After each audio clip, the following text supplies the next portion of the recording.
All right, good afternoon. Welcome back here to Trader Minute. Great to have you aboard. Early this morning, Michelle forwarded me a question, comment that came in this weekend, and I want to kind of speak to it here. And basically, it said, Jeff, you explained to us the analysis behind the market, and market vibe is bearish, and you show us why and what's going on there, and you show us the option values and how they're inflated, and even some of the downside signals that come in that you've kind of stayed away from with the market vibe oversold. But can you, instead of sharing some of the metrics, can you just give us your thoughts on what you think is going on and what you think is happening, and really just use the word unfiltered. And so I'll try to unfilter it as best as possible. But when it comes down to it and looking at the entirety of the market, there's one thing I know. I know that I don't know everything that's going on. And I know that no matter how much information I consume, I'm not going to know everything that's going on. But I know the market repeats itself. I know there are patterns. I know there's tendencies in the market. And, for me, it's not about, oh my goodness, what's going on today? And oh my goodness, are things changing today? Or is something different here and something different there? In this kind of constant analysis or constant, wondering, okay, what happens next? What happens next? Type of thing. I find that to be incredibly stressful. I find that to be incredibly, what's the right word? Tedious, and it doesn't help, in terms of trading or anything like that. I mean, this morning I woke up, I bought Bank of America. It wasn't a matter of a ton of analysis. It was a matter of this morning I noticed my exposure was really low, and or this weekend as I looked at things, I noticed my exposure was really low. I wanted to get a little bit of exposure, so I put it in. There, and when it comes to the entirety of the market has sold off in the last 2 weeks. It has sold off from 280 down to almost 256 where we sit today. That's a monster move. It is an absolute monster move. I cannot sit here and say, bottom's in. Down, up we go. We have not seen any sign of it.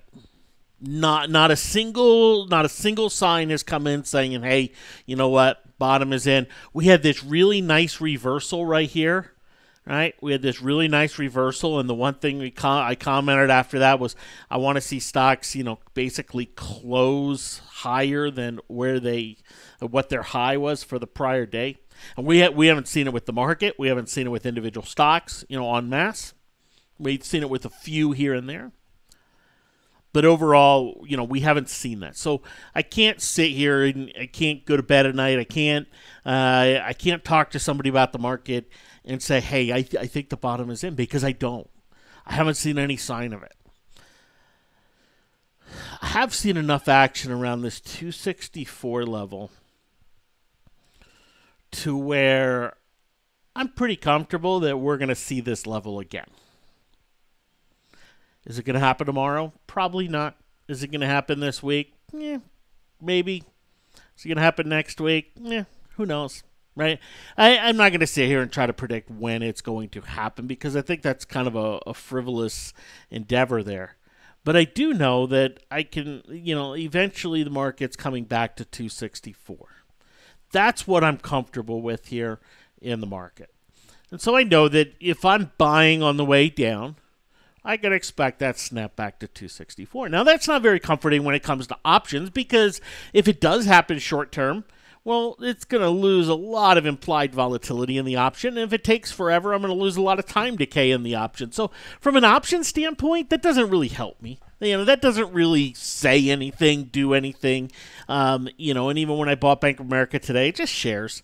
Not something where I'm going to, I'm going to throw a huge amount of option exposure at with where things sit. But I also know something else. The fear in this market is is very different than the fear back here. The fear back here in February, March, April had nothing to do with earnings, had nothing to do with the economy. It had to do with worried about the Fed rate hikes and a collapse in a VIX product, a volatility product that sent fund managers reeling. That's what the pullback back here had to do with. It was kind of its own event. This pullback here has had a lot more to it. It has not been a pullback where you go, okay, you know what, that's on something a little, yeah, I understand why, and it's a little irrational and everything else. But no, this one has a culmination of things. It has the Fed involved. It has U.S. politics and U.S. President Trump and the trade war with China involved. It has the uncertainty surrounding a little change in leadership in Congress. It has the uncertainty of deteriorating economic data. Now, it's not data that's showing contraction or recession. It's data that's slowing. And then it has earnings and earnings revisions into 2019 slowing. So it has this economic vehicle that's moving down the road, and it's moving, right? It's trucking along at 40 miles an hour, but you know what? It's seeing a few red lights ahead. And so it's starting to hit the brakes. And that's what we're seeing right now. We're seeing some brakes being hit. They're the slow being hit. And there are several things contributing to this, red, yellow light, whatever you want to call it. And there are some things that could go away very quickly. There are also some things that can get a lot worse. And that has investors just scrambling. Has fund managers going, oh my goodness, what do I do? What do I do with this? If I go all in now, I could be okay. If I don't, it's expensive to buy protection. Man, the heck with it. I got to sell it. Oh man, we're going to have a recession now. And what happens? When people start to sell, right? When people start to sell and they're on the sidelines, are they bullish? Do they get more bearish? Just think about it. Think about it. If you own a bunch of stock in a bunch of different companies, and you start to go sell it. You sell it, and you sell it, and you're worried, and you sell it, and now you go to cash. Then your buddy calls you up. Hey, what do you think of the market? Are you going to be bullish or bearish? Oh man, this market's terrible. It's going down a lot more, right? Because you're kind of hoping. You're hoping. Oh, come on, go down some more, so I can buy it up cheaper, and I'll feel better about my sell. Because if the market springs back and flies higher, now you're sitting there about your sell, going, "Oh, that was dumb," right? And so I think we have a lot of fund managers who have been forced out, who have been tossed out of this market for a variety of reasons, cascading and basically saying, look, bearish, got to go down, because they're kind of in a position where they start to want it to go down a little bit. And I think that contributes to a lot of the fear-mongering that's out there. But that put all that aside, the reality is the situation could get worse. I don't know what it will do. I'm not privy to whether it will or not. I mean, we can go look at some things that'll show that yes, it'll get worse, and some things that'll show no, it won't. Right? I'm not privy to that, and I'm not trying to be privy to that, and not trying to guess it. So, in a market like this, for me, I want to keep it simple. What's simple? Well, okay, I'll take a look at the data that comes in, right? Not the opinions. This weekend I went out and read a million opinions, right? Great, I'll do that on the weekends. Read a million different opinions. But what's the data? What's the new data that comes in? And is it showing a change? Is it showing something different? And the reality is, so far, it's not. so far it is still showing that slowdown. Whether it come from earnings, whether it come from economic data, we've seen both sides showing some slowdown. Now, I talked about back here that I think the risk is high in this market to just see something that's just wow.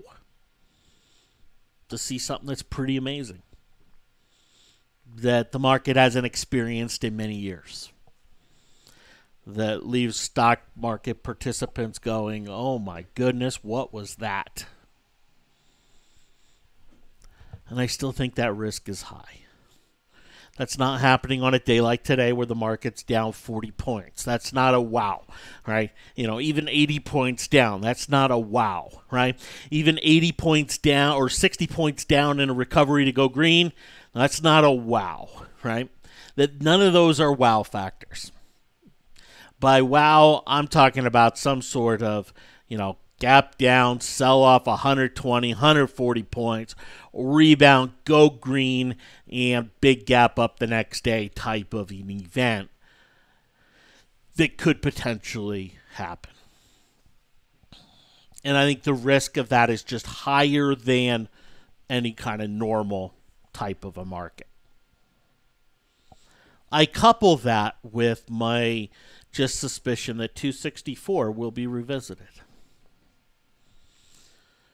with the expense on options and not knowing, okay, how far does it go down before snapping up and all of that. And I say, well, how do I want to get exposed?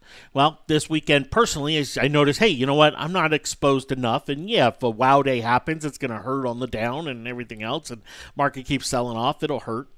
Bank of America could keep going lower, right? But I'm not looking, for what happens in the next 3 weeks with that, right? That's something much longer term. I can hold that for years. So with options, it's a little bit different. I can go out and I can price anything out, and I can look at Micron, and I get a bull signal on Micron today, this morning, and I can go and say, well, I can convince myself that Micron has to go up and it has to keep going up. But what's the point? Because as soon as I go to the option values, what do I see? Oh, geez, this doesn't make any sense, right? So even if the signal is accurate, am I going to make money? Probably not. And we're in an environment where that signal can get reversed very quickly. So it's not something where I want to, be overly involved, where I want to be, looking here and there and running running all my stocks all the time, going, oh, boom, here's the signal, boom, there's the signal, let's go, boom, boom, boom. It just doesn't make any sense. Not with the values where they are. And let's face it, we are hitting on a lot of individual stocks. We are hitting new 52-week highs on option values for those stocks. And those aren't only 52-week highs. Those, in many cases, are 2, 3, 4, and 5-year highs on option values for a lot of the equities that are out there, for a lot of the stocks that are out there. So, you want my unfiltered kind of comment and thought there. It's not a market worth putting a lot of mental energy into, because it just doesn't necessarily matter at the moment, right? It's something that, yes, there will be a time, and it will happen. There will be a spark, there'll be a turn, there'll be something that happens, and I want to be ready and aware and cognizant of it.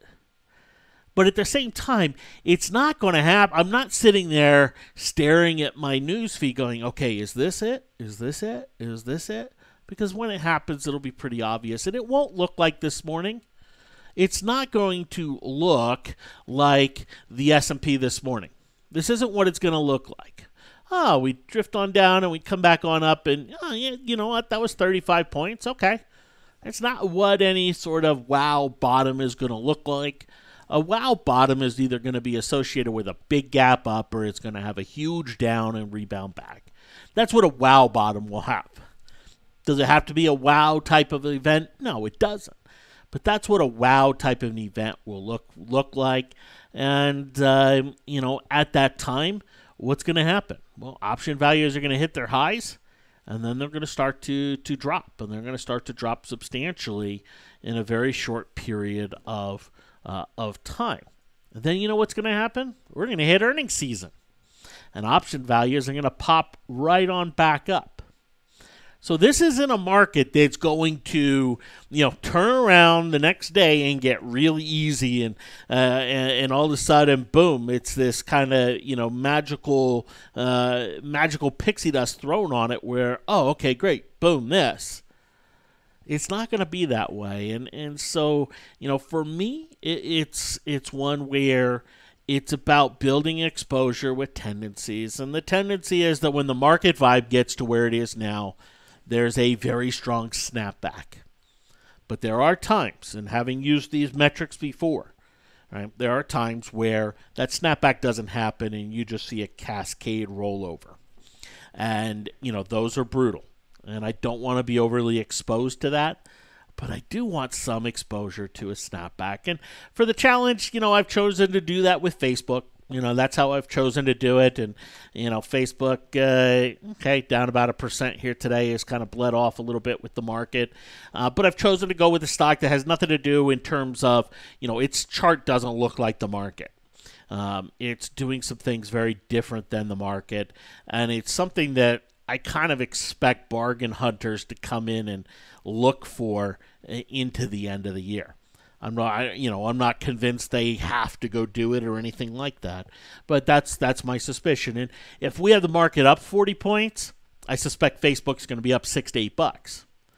If we have the market down 40 points, I expect it to be down, $2 to $3. And so that's kind of how I look at it. That's how I've got my exposure, and I will add some shorter term exposure with some things as they become a little more directional. One way that I'd like to get it is with the VXX. The VXX is it's going to have a sharp pullback. I mean, the VXX will trade in the 20s again. That will happen. And it's one of those where, yes, to buy the options on it, it's very expensive. I'm not willing to go put a lot, but I am willing to put a little bit here and there as times come where, where that is, where some heavy bleed on it is possible. The VXX might be the path or might be the vehicle I use to trade if the market drops 120, 140 points, to get some cheap exposure. And that's going to be the problem. If and when the market does that, getting that cheap exposure is going to be really difficult. And it's, fairly difficult as it sits right now. So, for me, it's just still, risk-reward exposure in some of the things where I think I have an advantage. But the problem is right now, my favorite tool, my two favorite tools, valuations and momentum technicals, moving averages, crossovers, they don't match. They just don't match, right? I'm bullish on Under Armour, right? I love the valuation on it, but my chart is telling me something different. I think Pepsi's way overvalued, but for a while the chart has shown something a little bit different. It's starting to switch here. I don't have a great risk-reward right here. I like Bank of America a lot on just a pure valuation basis right here. But I don't have any kind of, I don't have any kind of momentum or anything to trade off of here with it. And that is kind of where things sit. And some of the things that I really like in FCX of the world, right? Yeah, could I go play a bounce and get some exposure? Sure. But, there's this cascading that we're starting to see happen in a lot of things. And, I don't want to be in that position where I have to ride a lot more lower. I'm willing to ride Facebook a little bit. I'm willing to do that for that exposure. But outside of that, I need to see a signal with some good option value. And look, it'll come, it'll happen. And it doesn't mean that on any given day I won't go and do something else or switch things up. But the reality is, even on the market, we haven't even gotten any bottoming signal for the day. Right, the topping and bottoming signals that normally come in on volatile markets just haven't come in. Those things that I like to trade on volatile markets with the 20K volume, we just haven't seen those things happen. It's happened just a couple times and on really strange timings, and so I haven't been able to to really take advantage of it. So anyway, that's kind of how I'm looking at things. But the last thing here that I'll comment in terms of, me just kind of looking and backing away a little bit. There's no safe haven. There's no safe haven for money managers right now. This is utilities today. Utilities today are wiping out how many days worth of gains? Oh, consumer staples. There they are, starting to cascade lower. There's not a safety net here for the market. Oh, healthcare. The safety nets have been taken out on this last move down. This last move down has hurt tech. It's hurt financials. It's pushed them on down. But financials, tech, industrials, they faced their biggest losses back here in October, November. This latest sell has been healthcare, staples, some of the safety, some of the areas that have been holding up. There's not a place of safety for investors out there. And so that tells me what? That tells me investors are going to be a little more forced out. Tells me they're not going to be as eager to jump in. And, things could get worse very quickly before they get better. But, to go and say, well, that's going to happen tomorrow or the next day, or, I'm not going to wake up tomorrow morning expecting the market to sell. I'm not going to wake up expecting it to rally. I'm going to let it do its thing, and go, okay, is that significant to what could happen going forward? And this morning, the rally up, is that significant to what's going to happen going forward? No, right? Not really. There wasn't a real change in the metrics. Today, is the market more likely to go down than up because of today's action? Well, no. Nothing's really all that different. Yes, there's a slight value change, and the Qs are coming down to this level and that level, and we hear all this level talk. But I don't buy the level talk. I don't buy the fear-mongering. I don't buy any of that. I don't think there's any constructive nature into it. I think in what we have seen out there right now, it comes down to when and where do the volumes go, because that's fund managers moving. And when they really start to move on volume, it's going to continue. And, is there a decent risk reward with where option values are? And, right now, it's just one of those where there's not. There's not a great risk reward. I mean, Caterpillar. I mean, you've seen me go through them. I mean, we held on to what was the name of the stock? Alibaba, right? Where I finally sold Alibaba. The stock was up a couple bucks from where I got in, but the option down a little bit. And you look at something like a Caterpillar. I mean, it's going through that right now, where there's just that option compression happening. So nice reversal on Friday and everything else. Now today, okay, and that risk is highly prevalent. So anyway, that's kind of those are my thoughts here on what we're seeing. And it's not one where it's not one where I look and I go, wow, okay, it just did this, and it just did this. I mean, these moves here are 10 points at a time. I mean, they're happening on pretty normal volume, which is slightly higher than average. So they're happening on some volume here, and it's one where I think the only area where I look at and go, you know what, it may not see another tick lower from here, is gold. And I don't believe that because it's a safety trade or because, the market's going to crash, so gold's going to go up. In fact, one of my concerns with gold is I think if the market does have some sort of cascade crashing type of element to it, I think they'll take gold out with it. I think gold will be taken out pretty heavily with it. So it's that's kind of been a little bit of my hesitation to jump in there. Okay, so while I'm not looking at the market in any sort of timid way or fearful type of way, or oh, what if this happens or what if that happens? I don't find any sense in that. Right now the market, we have seen this happen before. We have seen this happen many times in the past. And right now, how it sits, the play out could be very dramatic on either side. Options are priced for that. And so there's not a huge, great advantage that I think can be had on a lot of things.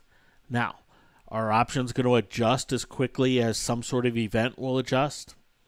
No, options will be slow to react. And so, if there is some sort of change or some sort of catalyst for change, there'll be a big enough move in stocks to be able to take advantage of expensive options, but need that catalyst here overall. All right. So anyway, those are just my thoughts. I mean, there's just individual names out there I find interesting here and there, but nothing that I'm getting too aggressive or playing with, aggressively. Things like Deere, Bank of America, Visa I mentioned last week, I thought could get really interesting this morning on a gap up, given the action from last week. But I didn't get the gap up, got a gap down, so a little more ambiguous in terms of its location. And so, just really where things are sitting right now, I don't think a normal 10, 12, 20-point gap up would really mean a whole lot for a lot of things. But barring some sort of, real context to that gap, AT&T is one I kind of stare at every day going, all right, do I buy options here? The options aren't too bad, but it just hasn't given a real entry where I can say, man, I feel comfortable that I'm going to have some nice follow through. Am I comfortable that I could buy the stock and make money? Yeah, I am. Am I comfortable I can buy the options and do that? No.